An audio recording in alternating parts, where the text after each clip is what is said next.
Hello, आजची recipe आहे diet चिवडा. त्यासाठी लागणारं साहित्य: बारीक चिरून घेतलेल्या मिरच्या, बारीक चिरून घेतलेले खोबरे, कढीपत्ता, शेंगदाणे आणि डाळ्या. आता आपण मसाल्यासाठी घेणार आहे अर्धा चमचा साखर, अर्धा चमचा निंबूसत्व, जिरे, शोप, आमचूर पावडर, 3-4 मिरच्या, धने, काळे मीठ आणि चाट मसाला. हे सर्व आपण मिक्सरमध्ये फिरून बारीक करून घेणार आहे. त्यानंतर आपण बाजूला एक कढई ठेवून त्यात भाजके पोहे भाजून घ्यायचे. चला तर कढई आपली छान गरम झाली आहे. त्यात आपण थोडे भाजके पोहे परतून घेऊया.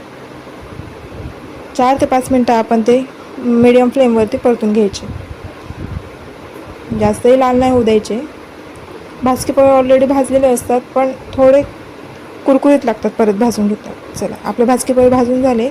आता आपण कढई छान तापवून घेतली दुसरीकडे. त्यात थोडं तेल घालून त्यात आपण टाकले शेंगदाणे.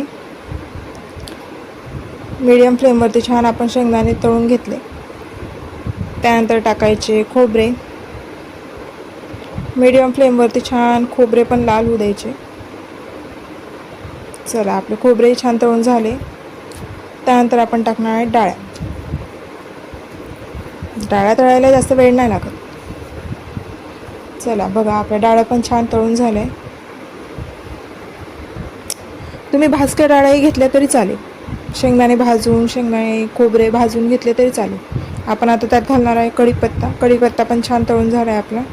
त्याच्यानंतर आपण शेवटी मिरच्या तळणार आहे. मिरच्या छान कुरकुरीत झाल्यावर हे सर्व तळलेलं साहित्य आपण भाजक्या पोह्यांवरती टाकूया.